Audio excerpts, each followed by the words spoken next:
ఇక్కడికి వచ్చిన పెద్దలందరికీ ముఖ్యంగా ఒక ఎన్జిఓ నడపడం, ఎన్జిఓ వెనకాలన్న కష్టం బాగా అవగాహన చేసుకున్న వాడిని. ఎందుకంటే ప్రభుత్వాలు అసలు ఎన్జిఓలు రావాల్సిన పరిస్థితి అవసరం దేనికి ఏర్పడుతుందంటే, ప్రభుత్వాలు పనిచేయనప్పుడు, సమస్య అలాగే ఉండిపోయినప్పుడు బాధ్యత గల కొంతమంది వ్యక్తులు, పౌరులు తమదైన సేవని ఒక ఆర్గనైజేషన్ ద్వారా చేయడానికి ముందుకు వస్తారు. అంటే ఒక బాధ్యత తీసుకోవటం అనేది సమాజంలో నిర్లక్ష్యానికి గురైన సమస్యని, నిరాధారణకు గురైన సమస్యని మీరు ఒక ఎన్జిఓగా తీసుకొని దాని వెనక ఉన్న ఆలోచన విధానం నేను అర్థం చేసుకోగలను. ఎందుకంటే నేను కూడా ఒకప్పుడు ఎన్జిఓ స్టార్ట్ చేసిన వాడిని. సో నాకు ఆ కష్టాలు నాకు బాగా తెలుసు.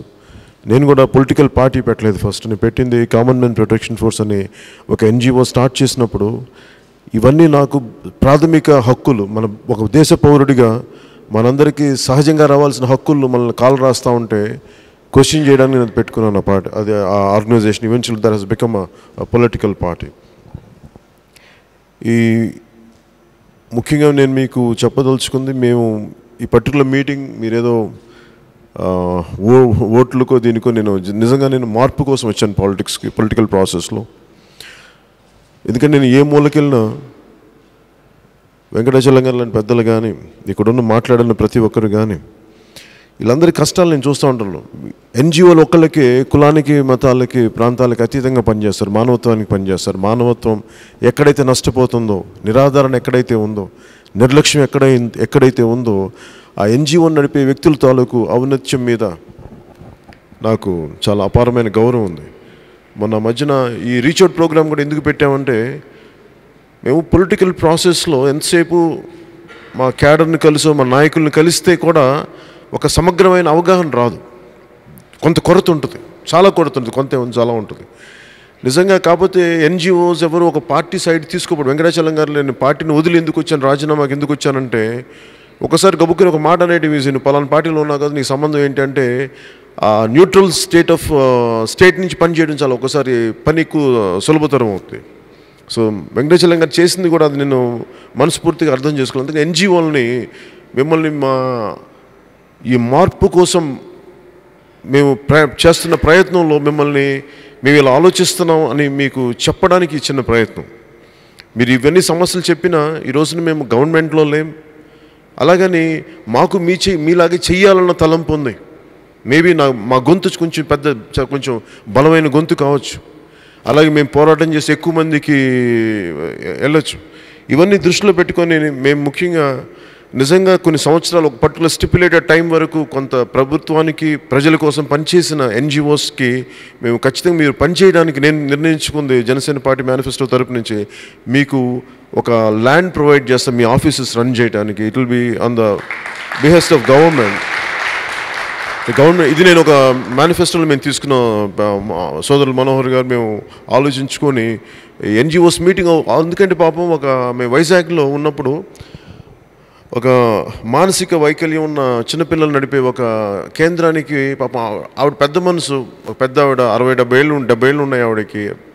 ఇదే చెప్పారు, ఇందాక మీరు ఫ్యాక్టరీ కోసం మీ ఉద్యోగస్తుల కోసం మీరంతా సొంత డబ్బు ఎలా ఇచ్చారో, మీరు పర్సనల్గా డబ్బులు ఎలా సేకరించి ఇచ్చారో, అలాగే పాపం ఆవిడ సొంత డబ్బులతో ఇది చేసుకుంటా ఈ రోజున ఇల్లు కట్టలేని పరిస్థితి వచ్చేసింది. ఏదైతే ఒక ఉన్నతమైన ఆశయానికి నడపడానికి లేని పరిస్థితి వచ్చింది. ఎందుకంటే ఒకవైపు సంపద వేల కోట్లు దుర్వినియోగం అయిపోతుంటాయి, వేల కోట్లు. ఒకవైపు ఏమో చదువుకోవడానికి ఒక లైబ్రరీలు ఉండవు. చూస్తేనేమో మనకి మున్సిపల్ చట్టంలో మనకి ఇంత శాతం నిధులు మనకి లైబ్రరీలకు ఉండాలని చెప్పి, ఇవన్నీ నేను మెడ్రాస్లో ఉన్నప్పుడు చదువుకుంటున్నప్పుడు నాకు లైబ్రరీస్ దొరక్క మేము అమెరికన్ సెంటర్కి వెళ్ళాం. అమెరికన్ ఎంబసీకి వెళ్ళి అక్కడ ఇన్ఫర్మేషన్ సెంటర్కి వెళ్ళి లైబ్రరీస్ ఉన్నాయి. అసలు నేను ఎక్కడికో ఒక అమెరికన్ ఎంబసీకి వెళ్ళి నేను చదువుకోవాల్సిన అవసరం ఏముంది, నాకు లైబ్రరీలో నాకు ఈజీగా ఉంటాయి.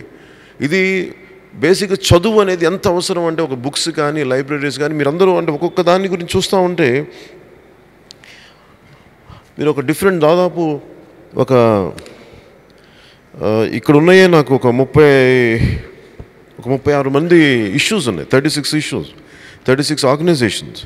సో వీటిలో ఇవన్నీ చూస్తుంటే మాకు ఇందాక అంటే మీరు మల్టిపుల్ ఇష్యూస్ ఉన్నాయి దీంట్లో, చక్కెర కర్మాగారం దగ్గర నుంచి, లేదంటే ముందు నేను మీరు చెప్పిన పాయింట్స్ నుంచే తీసుకుంటాను. సహకార సంఘాలు, కోఆపరేటివ్ సొసైటీస్ నిన్న సభలో కూడా ఏం చెప్పానంటే, మనది బేసిక్గా సోషలిస్ట్ డెమోక్రసీ అండ్ విపరీతమైన కులాలకి మతాలకి మనకి సంస్కృతులు ఉన్న దేశం. తెలుసో తెలియకో మన సంస్కృతి అలా ఏర్పడిపోవటం వల్ల కొన్ని కులాలకున్న అభివృద్ధి కొన్ని కులాలకు జరగదు. సో వీటన్నిటిని దృష్టిలో పెట్టుకుని ప్రతి ఒక్కళ్ళు రావాలి, ఒక సోషలిస్ట్ సమాజం వాల్యూస్ ఉండాలని చెప్పి maybe we took good side of capitalism and good side of communism. దాన్ని ఒక సోషలిస్ట్ స్ట్రక్చర్ తీసుకున్నాం. దాని నుంచి పుట్టిందే సహకార సంఘాలు. ఈ సహకార సంఘాలు చిన్నప్పుడు మీరు మాట్లాడుతున్న విజయ డైరీ పార్లర్ గురించి కూడా నేను చిన్నప్పుడు మా నాన్నగారి కోసం చిన్న 1/2 లీటర్ పాలు చిన్న స్టీల్ చెంబులు తీసుకోవడానికి వెళ్ళేవాడిని. రాను విజయ డైరీ పోయింది. అలాగే చాలా చోట్ల ఈ మీరు చెప్తున్న ఈ పాల పరిశ్రమలు, సహకార సంఘంతో నడిపే పాల పరిశ్రమలన్నింటినీ సక్సెస్ఫుల్గా ప్రైవేట్ పాల పరిశ్రమల్లో చంపేస్తున్నాయి. అలాగే మేము పోరాటం చేస్తుంది కూడా డ్రెడ్జింగ్ కార్పొరేషన్ ఆఫ్ ఇండియా అని, మన వైజాగ్లో ఈ ఇసుక మేటల్ని తీసే విధానం అనమాట, షిప్లు ఈజీగా నడవడానికి. అదొక గవర్నమెంట్ కార్పొరేషన్, అది మినీ రత్న కార్పొరేషన్. దాన్ని తీసేయబోతుంటే మేము దానికి వైజాగ్లో బలమైన పోరాటం చేయడం ఈరోజు ఆగిపోయింది. సో మేము తీసుకుంది జనసేన పార్టీ తరపు నుంచి ఈ సహకార సంఘాలని, చక్కెర కర్మాగారాలు కానీ ఇవన్నీ, ఎందుకంటే దీని వెనక ఎంప్లాయ్మెంట్ ఉంటుంది. రైతులు బోళ్ళంతమంది డైరెక్ట్గా రైతులు అయితే డైరెక్ట్గా ఉంటారు, దాంతోపాటు ఇండైరెక్ట్గా చాలామంది ఆధారపడి ఉంటారు. వీళ్ళందరికీ మేము జనసేన పార్టీ నుంచి తీసుకుంటున్న పాలసీలో సహకార సంఘాలని, సహకార రంగానికి సంబంధించిన అన్ని పరిశ్రమల్ని మేము డెఫినెట్గా మేము కాపాడుతాం. ఎందుకంటే ఇది నా బాధ్యతగా తీసుకున్నాం, ఇది మా పార్ట్ ఆఫ్ అవర్ ఫండమెంటల్. ఎందుకంటే మేము ఇండియా సోషలిస్ట్ డెమోక్రసీ ఉండాలి, క్యాపిటలిజం తాలూకు అడ్వాంటేజెస్ ఎట్లా ఉండాలో దాంతోపాటు సోషలిస్ట్ డెమోక్రసీ తాలూకు వాల్యూస్ని కనుక మనం ముందుకు తీసుకెళ్ళలేకపోతే మన అంబేద్కర్ గారికి దండలేసి ప్రయోజనం లేదు, నెహ్రూ గారికి మెచ్చుకొని ప్రయోజనం లేదు, గాంధీ గారికి రోజు పూలాభిషేకం చేసో లేదంటే పాలాభిషేకం చేస్తే ప్రయోజనం లేదు. అందుకని మేము వారి ప్రిన్సిపల్స్, వారి సోషలిస్టిక్ ప్రిన్సిపల్స్ని మేము తీసుకెళ్ళడానికి మేము మీకు అండగా ఉంటాం. మీరు పెద్దలు మీరు చెప్పులు వేసుకోకుండా ఉన్నారు, ఒంటి మీద చొక్కా లేకుండా ఉన్నారు. మీకు అంటే మీరు వృధా అంటే మీరు చేస్తున్న శ్రమ ఉట్టినే పోదని చెప్పడానికి నేను ఒక చిన్నపాటి సంఘటన మీకు తెలియజేస్తాను. అంటే మీరు చాలా గొప్ప ఆశయంతో స్టార్ట్ చేశారు. నేను తెలంగాణలో తిరుగుతున్నప్పుడు బిగినింగ్లో ఒక 90s, 97, 98, 99లో నాకు ఎప్పుడు ఒక ఆయన కనిపించారు. ఆయన చెప్పులు వేసుకోలేదు, జుట్టు ఇంత ఉంటుంది, గడ్డం పెరిగిపోయింది. ఏంటంటే మా తెలంగాణ వచ్చేవరకు నేను మన గడ్డం తీయని చెప్పి 1969లో ఆయన చెప్పులు వదిలేశారంటే జుట్టు కత్తిరించుకోవడం మానేశారండి. నేను అనుకున్నాను 99లో ఇలా ఒకళ్ళు అనుకుంటే జరుగుద్దా అనుకునేవాడిని. ఒకడు అనుకుంటే జరుగుద్దా అంటే 2014 జరిగిపోయింది. ఆ వ్యక్తి నాకు కనిపించారు. అలాగా మీరు ఎంత సదాశయంతో చేశారో మీరు అనుకుంటున్న ఆశయం నెరవేరిపోద్ది. మీకు మేము అండగా ఉన్నాం. ఇంగ్లీష్లో ఒక సామెత చెప్తారు, 1 man's courage makes a majority. ఒకరికి ధైర్యం ఎప్పుడు ఒక వ్యక్తి ఒక అడుగు ముందుకేస్తాడు, మిగతా వాళ్ళు ఫాలో అవుతారు. మీరు పెద్దలు, మీరు ఇంత 14 సంవత్సరాలను చెప్పులు లేకుండా తిరిగి మీరు చేస్తుంది కూడా ఎంత ఉన్నతమైన ఆశయం అంటే మీరు 10 మంది బాగుండాలి, రైతులు బాగుండాలని చేస్తాను. దీంట్లో ఎక్కడా కూడా నా కుటుంబం బాగుండాలని చేయట్లా. మీరు సుఖం వదిలేసుకున్నారు చెప్పులు లేకుండా. అది మీరు చేస్తున్న యజ్ఞం తాలూకు శక్తి నాకు చాలా బలంగా తగిలింది. ఎందుకంటే నేను అదే ఆశయాలతో ఉన్నాను. కాకపోతే నేను కూడా అలా చేసేయాలని నాకు ఉంటుంది ఒకసారి. కాకపోతే నాకున్న పరిస్థితులను పరిమితం చేస్తాయి. కానీ నేను మీ ఆశయాలని నేను ఖచ్చితంగా మీకు ఈరోజు నేను మాటిస్తున్నాను. విజయ డైరీ పార్లర్ని ఎక్కడ అన్యాక్రాంతం కాకుండా కాపాడుతాం, దాన్ని అభివృద్ధి చేస్తాం. అలాగే సహకార సంఘాలు, మన ఆంధ్రప్రదేశ్లో ఉన్న సహకార సంఘాలన్నింటినీ, చక్కెర కానీ జూట్ మిల్స్ కానీ ఏ పరిస్థితులు ఫస్ట్ అవి ప్రైవేటు మూసేసిన జూట్ మిల్స్ని కూడా ప్రైవేట్ వ్యక్తులకి అన్యాక్రాంతం కాకుండా ప్రాపర్టీస్ని కాపాడుతాం. అలాగే మీరు అన్నట్టుగా ఉద్యోగస్తులకి వారికి భద్రతగా, ఎందుకంటే ఉద్యోగాలు లేని పరిస్థితుల్లో ఉద్యోగాలు కొద్దిపాటిగా ఉంటుంటే ఆస్తులు అమ్మేసి అది ప్రైవేట్ వ్యక్తులకు వెళ్ళిపోయి కొద్దిమందికి దాన్ని లోపరుచుకుంటూ ఉంటే దాన్ని కూడా మేము అడ్డుకుంటాం. అలాగే దాన్ని ఎంతవరకు రివైవ్ చేసే పరిస్థితులు ఉంటే ఖచ్చితంగా 100% రివైవ్ చేసేస్తాం. ఒకవేళ ఏదైనా పరిస్థితులు అటు ఇటు ఉంటే మీ అందరి స్టేక్ హోల్డర్స్ని తీసుకొచ్చి, ఇందాక మేము అనుకుంది కూడా, వి విల్ మేక్ ష్యూర్ ఎన్జిఓస్ని పాలనా వ్యవస్థలో భాగస్వామ్యం చేస్తాం. ఒక పాలసీ, ఎందుకంటే ఒకసారి నాతో పాటు ఉన్న రాజకీయ నాయకులు కూడా ఒకసారి కరప్ట్ అయిపోవచ్చు కూడా. ఇప్పుడు నేను ఎందుకు మాట్లాడుతున్నా, మీరు భాగస్వామ్యం, మీరు ఎంతమంది ఓట్లు వేస్తారో తెలియదు, కానీ నాకు కొత్తగా సాధించేది నేను విసిగిపోయాను మీలాగా. ఒక లైబ్రరీకి వెళ్తే దొరకదు, నా కళ్ళ ముందు నేను చిన్నప్పుడు వెళ్ళిన విజయ డైరీ పార్లర్ అది పోతా ఉందంటే బాధేస్తూ ఉంటుంది. అలా కూర్చోబెట్టి ఉద్యోగాలు రావు. మేమందరం చిన్న చిన్న కుటుంబాల నుంచి వచ్చాం. అలాగే మీరు చెప్తున్నప్పుడు మైనింగ్, ఇప్పుడు మన ఉదాహరణకి మన ఈ అయోన్ తమ్మళ్ళపల్లి, మీరు అంత ఇనప అయోన్ వారు సాదుకున్నాం, తమ్మళ్ళపల్లి నియోజకవర్గం అండి. మేము ఎట్లా ఆలోచిస్తామంటే సార్, డెఫినెట్గా అభివృద్ధికి మనం చిన్నపాటి సెల్ ఫోన్ వాడాలన్నా వీ నీడ్ లాట్ ఆఫ్ ఒక ఖనిజాలు కావాలి, we need some kind of mineral wealth కావాలి. కాకపోతే దాన్ని ఎంత జాగ్రత్తగా తీస్తాం, ఎందుకంటే మనం భూమిని తవ్వేటప్పుడు భూమాతకి పూజ చేస్తాం క్షమించమని, ఒక ఇల్లు కట్టడానికి కూడా. అలాగే భూమి పొరల్లోంచి ఖనిజాలు తీసేటప్పుడు అది చాలా ఇబ్బందికరమైన అంశం. అనేక జీవాలు చచ్చిపోతుంటే చుట్టుపక్కల వాళ్ళ కాలుష్యం వస్తుంది. మేము పెట్టుకుంది కూడా అభివృద్ధి ఎలా ఉండాలంటే, ప్రకృతికి ఇబ్బంది అంటే మనకు అభివృద్ధికి కొంత ప్రకృతి విధ్వంసం తప్పదు. కాకపోతే ఇదంత స్థాయిలో జరగాలి, ఎంత జాగ్రత్తగా జరగాలనేదే. ఎందుకంటే చాలా నియమాలు తీసుకోవాలి, చాలా నియమ నిబంధనలు పాటించాలి.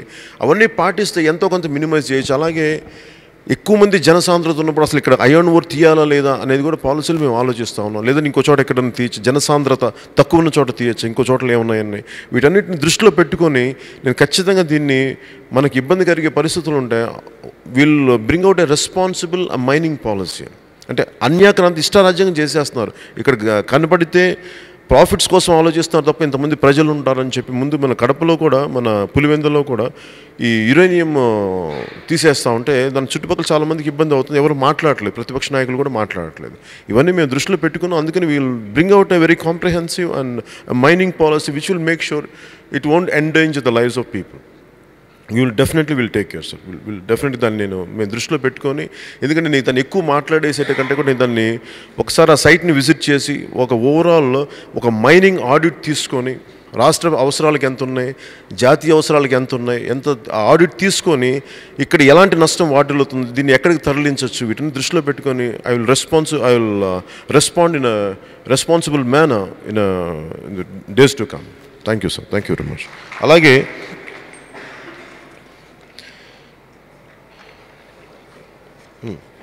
యానిమల్ వెల్ఫేర్ గురించి ఇందాక మీరు పలంనేరు గురించి కదా మీరు నిన్న కనిపించారు దారిలో మీరు నాకు. ఈ పలంనేరు గురించి అని మీరు మాట్లాడుతున్నప్పుడు చిత్తూరు పాడికిను తర్వాత పండ్లకి చాలా ప్రసిద్ధమైంది. సో ముందు పాడికి తీసుకుంటే, మొన్న వెటనరీ కాలేజ్ డాక్టర్స్ని కూడా, మన స్టూడెంట్స్ని కూడా మాట్లాడుతున్నప్పుడు ఒక చిత్తూరులోనే కాదు, ఎంటైర్ అట్లీస్ట్ రాయలసీమ వరకు మాకు స్పష్టంగా తెలిసింది వెటనరీ హాస్పిటల్స్ లేవు, పశు వైద్యశాలలు సరిగ్గా లేవు. ఒకవైపు విద్యార్థులు చదువుతూ ఉన్నారు, బయటకు వస్తున్నారు, కానీ వాళ్ళకి ఉద్యోగాలు లేవు. ఒకవైపు వీళ్ళు హాస్పిటల్ స్టార్ట్ చేయరు. సో ఎందుకంటే ఒకరోజు మనకి కావాల్సింది నిజంగా పశువుల నుంచి తనకు బోల్డంత గోబర్ గ్యాస్ తీసుకోవచ్చు, బోల్డంత ఆల్టర్నేట్ ఎకలాజికల్ బ్యాలెన్స్తో కూడిన కుకింగ్ మెకానిజమ్స్ ఉన్నాయి. వీటన్నిటిని దృష్టిలో పెట్టుకొని, అలాగే మీరంటున్నట్టు టెక్నాలజీ ఒకటి మనుషుల్ని చంపేస్తుంది, ఎస్పెషల్లీ పక్షుల్ని. మోర్ సెన్సిటివ్ కదా బర్డ్స్. మన ఇంట్లో చిన్నప్పుడు మనం చూసే పిచ్చుకలు ఇప్పుడు అరుదైపోయినాయి ఈ సెల్ ఫోన్ టవర్స్ వల్ల. ఈ టెక్నాలజీని ద్వేషించాలా లేదని పక్కన పెట్టాలో కూడా తెలియట్లేదు వినోను. సో మేమనుకుంటుంది మీ 100% దీంట్లో భాగస్వామ్యం మేము తీసుకున్నట్టుగా పశు వైద్యశాలను ఖచ్చితంగా మేము ఇంప్రూవ్ చేస్తాం. ఖచ్చితంగా బయటికి ఎక్కువ ఎంతైతే అవసరం ఒక 10 హాస్పిటల్స్ అవసరం ఉంటే ఒక 12 హాస్పిటల్స్ ఉండే స్థితికి తీసుకొస్తాం అవసరం మన దేశంలో. ఎందుకంటే మనకి ఇంత అపారమైన పశు సంపద ఉంది. దీనికి 100% గుడ్ పాలసీస్ పట్టుకోసం.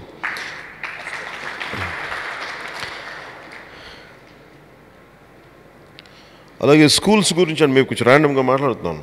దాన్ని చైతన్య స్కూల్స్ గురించి, ప్రైవేట్ స్కూల్స్ గురించి మాట్లాడుతూ, నిజంగా మన దేశంలో ఏదైనా స్టార్ట్ చేయాలంటే ఒక చిన్నపాటి రాజకీయ నాయకుడు చిన్న పర్మిషన్ పెట్టేసుకుంటున్నారు, అంతేగాని దానికి ఒక పద్ధతి పాడు ఏమి ఉండదు. అంటే అండదండలు ఉన్నవాడికేమో ఏ అవసరాలు లేవు, కానీ ఒక స్ట్రీట్ వెండర్కి ఒక చిన్న రోడ్డు మీద ఒక చిన్నపాటి దుకాణం పెట్టుకోవాలంటే బోళ్ళంతమంది నన్ను నలిపేస్తుంటారు. ఇలాంటి స్ట్రీట్ వెండర్స్ ఇష్యూ పెరువులో అంటే చాలా ప్యారలల్ ఎకానమీని రన్ చేసేది, చాలా అన్ఆర్గనైజ్ సెక్టర్, చాలా గొప్ప ఎకానమీని బుల్లంత ఉపాధి అవకాశాలు లభిస్తుంది. ప్రభుత్వం ఉద్యోగాలు ఇవ్వకపోయినా పర్లేదు, కానీ అట్లీస్ట్ ఉపాధిని చంపేసే ప్రయత్నాలు అయితే చేయకూడదు, ఉపాధిని పెంపొందించే అవకాశాలు కావాలి. అలాగే బేసిక్గా విమెన్ ఈ స్ట్రీట్ వెండర్స్ వచ్చినప్పుడు పాపం వాళ్ళు నిజంగా వాళ్ళు ఆ ఇబ్బందులు నేను బాగా అర్థం చేసుకునేవాడిని. ముఖ్యంగా విమెన్ స్ట్రీట్ వెండర్స్కి పబ్లిక్ టాయిలెట్స్ కానీ ఇవన్నీ మున్సిపాలిటీలు కంపల్సరీగా ప్రొవైడ్ చేసి తీరాలి. దీని అంతటికి ఏంటంటే మేము రేపొద్దున ఎలాంటి స్థాయిలో మాకు బలం ఉంటుంది, ఎలాంటి స్థాయిలో చట్టసభలో ఎంటర్ అవుతాం, ఇవన్నీ కాలం చెప్పాలి.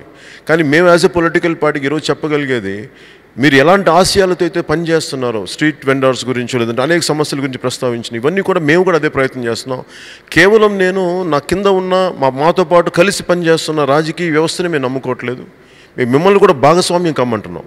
ఎలాంటి భాగస్వామ్యం కమ్మంటున్నాం అంటే పార్టీలో భాగస్వామ్యం కాదు, సమస్యల పట్ల భాగస్వామ్యం వహిస్తున్నాం.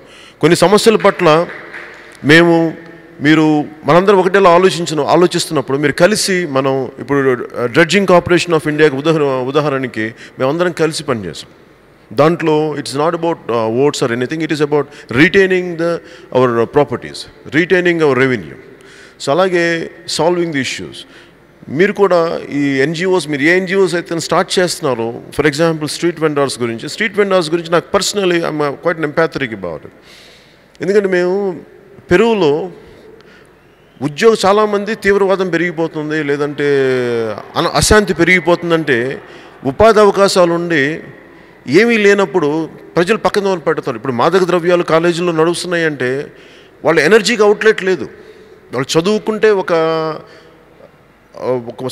పరిపూర్ణమైన ఒక ఉద్యోగం వస్తూనే లేనప్పుడు వాళ్ళు ఏంటో ఒక గమ్యం లేకుండా గడిపేస్తుంటారు. దానికి ఇలాంటి మాదక ద్రవ్యాలు తోడవుతాయి. మేము అనుకుంటుంది we want to give a very focused education సంబంధించి ఒక జాబ్స్ రావాలి అంటే బోల్డంత అవసరాలు ఉన్నాయి, బోల్డంత నెసెసిటీస్ ఉన్నాయి. వీటన్నిటిని గుర్తించి will make sure that will form it will bring out an education policy where it will give them certain 100% job oriented education చాలా అవసరం ఉంది. ఈ అన్ఆర్గనైజ్డ్ దీని గురించి సెక్టార్ గురించి వస్తున్నప్పుడు మనం ఇవన్నీ పట్టించుకోకపోతే ఏమైపోతుంది. ఉదాహరణకి పెరువులో ఒక ఎకానమిస్ట్ని సలహా తీసుకున్నారు 80s ఫ్యూజిమోరా అనే ఒక జపనీస్ ఆరిజిన్ ప్రెసిడెంట్గా ఉన్నప్పుడు అక్కడ పరిస్థితులు ఏమొచ్చినాయంటే ఆ పర్టికులర్ షైనింగ్ పాత్ గెరిల్లాస్ అని ఒక మావోయిస్ట్ గెరిల్లా సిస్టము ఎంత విసిగిపోయారో అంటే ప్రజలు మావోయిస్ట్ గెరిల్లాస్గా మారిపోయి విపరీతం హింస చేసి అభివృద్ధి అటు హింస మధ్యలో నలిగిపోయింది దేశం.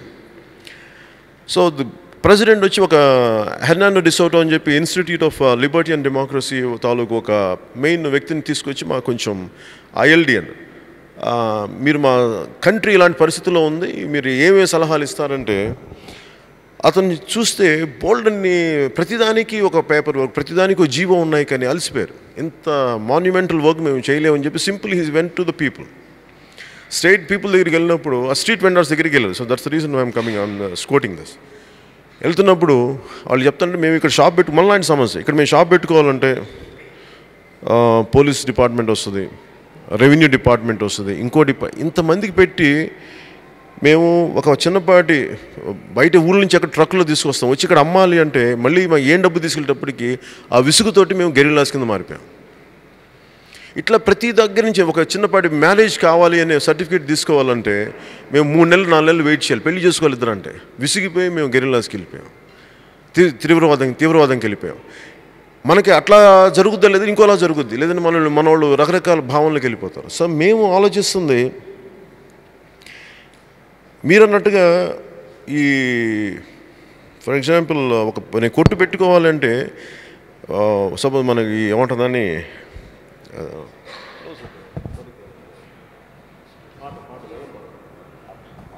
ఆక్షన్ చేసేస్తే వచ్చే సమస్యలు కూడా వేరుగా చాలామంది బలం ఉన్న వాళ్ళు కొనేస్తారు. దాన్ని కూడా అవాయిడ్ చేసే పరిస్థితులను కూడా ఆలోచిస్తాను నేను ఇది వ్యక్తిగతంగా. ఎందుకంటే మన దేశం unorganised sector is very powerful. చిన్న చిన్న కొట్లు అంతేకాని సూపర్ మార్కెట్స్ మన బలం కాదు. చిన్న చిన్న కొట్లు, చిన్న చిన్న షాపులు, ఇవి చాలా బలం, మన ఆర్థిక వ్యవస్థకి చాలా బలమైన పునాది. దీంట్లో బోల్డ్ అన్ని backward communities, more neglected communities చాలా భాగస్వామ్యం ఉంటుంది ఆర్థిక పుష్టికి.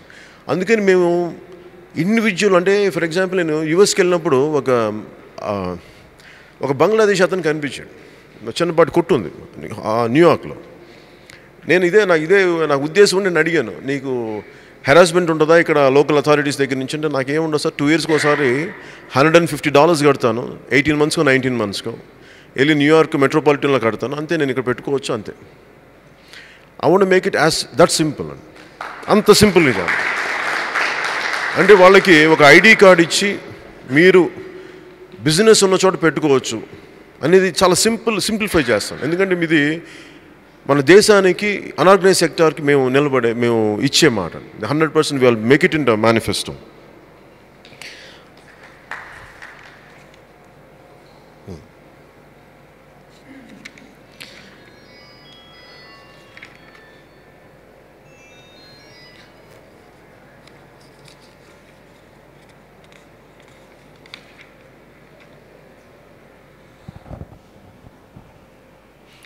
ఆయన చెప్పింది ఏంటంటే, మన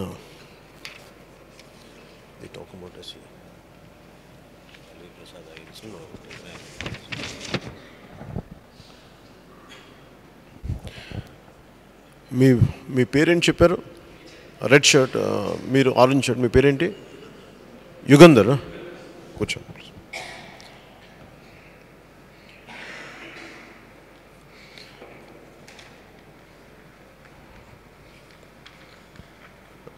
ఇది జనసేన ఫండమెంటల్ సిద్ధాంతాల్లో కులాల ఐక్యత అని ఎందుకు మాట్లాడానంటే, మనిషిని చావు తర్వాత అందరూ ఏకం అవుతూ ఉంటాం, కానీ చచ్చిపోయిన తర్వాత కూడా మనం ఒక కులానికి ఒక శ్మశానం ఉంది అంటే కుల పిచ్చి ఎంత పెరిగిపోయిందో, అంటే కులం తాలూకు జాడ్యం ఎంత, పిచ్చి అనే పదం కాదంటే కుల తాలూకు జాడ్యం ఎంత పెరిగిపోయిందో మనం అర్థం చేసుకోవచ్చు. అలాగే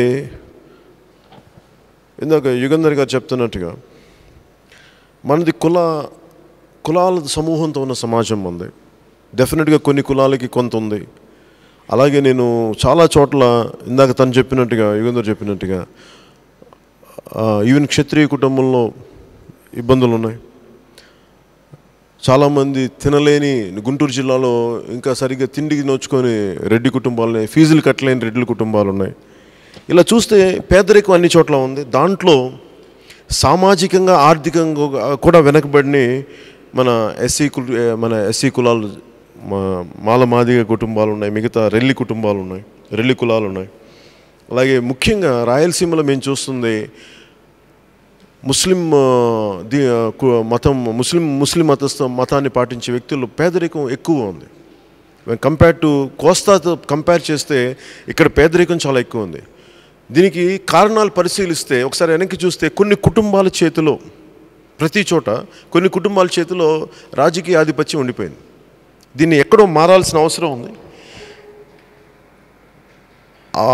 పై స్థాయి నాయకులకి, ఒక ముఖ్యమంత్రి స్థాయి నాయకులకి కానీ ఇంకా పెద్ద స్థాయి నాయకులకి కింద దాకా వచ్చే ఓపిక లేదు. ఒకళ్ళు చెప్పేసి మాకు ఏరియా అంతా మీరు చూసుకోండి అంటే అక్కడ ఏం జరుగుతుంది అనేది వాళ్ళకి తెలిసినా కానీ వాళ్ళు ఎందుకు మాట్లాడలేరు అంటే, చేస్తే ఓట్లు పోతాయేమన్న భయం ఉంది. నాకేమో జనసేన పార్టీకి మా గెలుపు వీటన్నిటికంటే కూడా మార్పు కావాలన్న కోరిక ఉంది మాకు. అందుకని మేము చేసే politics it will be very responsible politics. అలాగే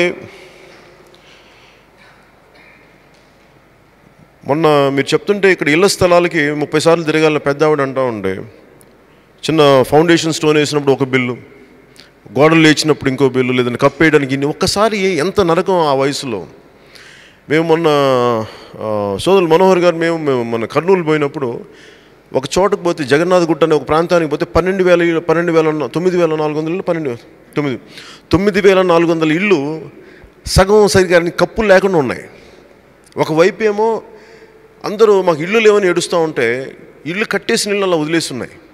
కొంచెం ఒక 70 కోట్లు ఖర్చు పెడితే ఇల్లు అయిపోతాయి. ఎందుకంటే అది మా ప్రభుత్వం చేయలేదు, మీ ప్రభుత్వం చేసిందని. అసలు ఎవరికి వాళ్ళు ఇష్టారాజ్యంగా ఆడేసుకుంటున్నారు. There is no respect for public wealth. Tax paid మనీకి అసలు గౌరవం లేదు. సో ఇవన్నిటినీ ఎక్కడో మేము చాలా పెద్ద స్థాయిలో చాలా మూలమైన మార్పులు తీసుకురాబోతున్నాం. ఆ మూలమైన మార్పులకి మీరు ఏ పార్టీకి ఓటేసినా వేయకపోయారు. పొద్దున జనసేన పార్టీకి ఓటేయని వ్యక్తికి కూడా మేము 100% ఇల్లు కల్పించాలన్నదే మా ఉద్దేశం. ఎందుకంటే ఒకసారి ఎన్నుకోబడ్డ తర్వాత అందరికీ నువ్వు సమానంగా చూడాలి, కానీ నువ్వు నా పార్టీకి ఓటేసావు లేదంటే ఫ్యూచర్లో నువ్వు నిలబడకపోతే నీకు వేయనని చెప్పి ఇలా బ్లాక్మెయిలింగ్ పాలిటిక్స్ని నిజంగా మేము డిస్కరేజ్ చేస్తున్నాం. అది మా ఉద్దేశం అది కాదని చెప్పి, అలాగే మీలాంటి యుగంధర్ లాంటి బాధ్యత గల యువకులకి డెఫినెట్గా make out leader out of you. మీలాంటి వ్యక్తులను బయటకు తీసుకొస్తాం, ఎందుకంటే మీలాంటి వ్యక్తులు బయటకు రావాలి సమాజానికి. అలాగే చాలా చోట్ల ఇప్పుడు మీరు చెప్తుంటే మీ మీద SC/ST అట్రాసిటీ యాక్ట్ పెట్టారంటే, ఇది చాలామంది నా చాలా పెద్ద దళిత ప్రొఫెసర్ చాలామంది నాకు స్నేహితులు ఉన్నారు. సో వాళ్ళందరితో మేము మాట్లాడుకున్నప్పుడు, చాలామంది అధికారులతో మాట్లాడుతున్నప్పుడు, ఈ SC/ST అట్రాసిటీ చట్టాన్ని కొంతమంది కొన్నిసార్లు మిస్యూజ్ చేయటం అయితే జరిగింది. ఇది ప్రతి చోట కొన్ని సందర్భాల్లో మొత్తానికి అని చెప్పలేం, కొన్ని సందర్భాల్లో అయితే కొన్ని చోట్ల జరిగింది. ఇది అందరూ ఒప్పుకుంటారు.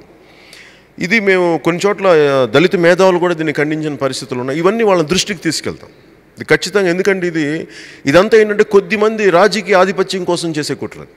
సో అలాంటి మనం బలంగా ఖండిస్తాం. అలాగే అలాంటి దృష్టి ఉంటే ఇప్పుడు ఇవన్నీ మేము దళిత మేధావులతోనే కూర్చొని చట్టాన్ని ఇలా చట్టం తీసేస్తేనేమో ఇంకోలా కంప్లీట్గా నాశనం అయిపోతుంది, ఇంకొకలాంటి ఇబ్బంది. ఉంచితే ఉన్నప్పుడు దీన్ని వాడుకునే వ్యక్తులు కొద్దిమంది ఉన్నారు. ఈ కొద్దిమంది వ్యక్తులు చెడు పురుగుల్ని ఈ SC/ST చట్టాన్ని వాళ్ళ రాజకీయ లబ్ధి కోసం బ్లాక్మెయిలింగ్ కోసం వాడే కొద్దిమంది వ్యక్తులు ఉన్నారు. వీళ్ళు పెద్ద నాయకులే ఉన్నారు. సో వీళ్ళందరినీ అది దేశ దృష్టికి లేదని దీని మీద మన మధ్యలో ఒక చర్చ జరగాలి. దీన్ని కొంతమంది దళిత మేధావులను కూడా కూర్చోబెట్టి, ఎందుకంటే ఇది వాళ్ళని ప్రొటెక్ట్ చేసే మెకానిజం, అది కూడా వాళ్ళు పోగొట్టుకోవడం రైట్ కాదు. కాబట్టి దీన్ని మనం అందరం ఒక రౌండ్ టేబుల్ కాన్ఫరెన్స్ దీన్ని ఎప్పుడు ఫ్యూచర్లో, ఇప్పుడు కాకపోయినా ఒక ఫ్యూచర్లో దీని గురించి ఖచ్చితంగా ఒక సమగ్రమైన అవగాహనకి రావాల్సిన అవసరం ఉంది. డెఫినెట్గా దీన్ని మేము దృష్టిలో పెట్టుకుంటాం. దీన్ని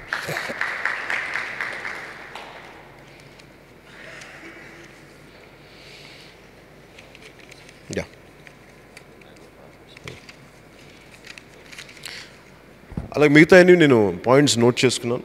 అలాగే మ్యాంగో ఫార్మర్స్కి నేను స్వయంగా తోట రైతు నేను కూడా. సో నాకు ఎంత కష్టం ఉంటుందో తెలుసు. మీరన్నట్టుగా 12,000 నుంచి 15,000కి రావాలి అనేది మీరు గిట్టుబాటు ధర మామిడికి, ఆ తోతాపూరి మామిడికి అని, అలాగే ఈ పట్టా భూములకి రికగ్నిషన్ ఇవ్వట్లేదు. ఇవన్నీ ఒకసారి మేము దాని మీద పాలసీ చేసుకుంటూ వెళ్తున్నాం. అన్ని ప్రాంతాల నుంచి తిరిగాను. దీని మీద మాకు చాలా సమగ్రమైన అవగాహన ఉంది. నేను మేనిఫెస్టో రిలీజ్ చేసినప్పుడు దీనికి మేము ఎట్లా ఆలోచిస్తున్నాం ఒకసారి మీకు ఒక సమగ్రమైన ఆలోచన విధానాన్ని జనసేన పార్టీ తరపు నుంచి మామిడి రైతులకి మేము ఎలా నిలబడతాం, రైతాంగానికి ఎలా నిలబడతామని మీకు ఒక సమగ్రమైన ఆలోచన విధానాన్ని, మా మేనిఫెస్టో విధానాలని మీకు తెలియజేస్తామని తెలియజేసుకుంటూ, ఇక్కడికి వచ్చిన ప్రతి ఒక్కరికి, అలాగే మేరీ గారు మీరు చెప్పింది ఫర్ విమెన్ ఎంపవర్మెంట్, నేను ఖచ్చితంగా దీన్ని దృష్టిలో పెట్టుకుంటాను. మీ అందరికీ తెలియజేసుకుంటూ సెలవు తీసుకున్నాను. థ్యాంక్ యూ అండ్ జై హింద్.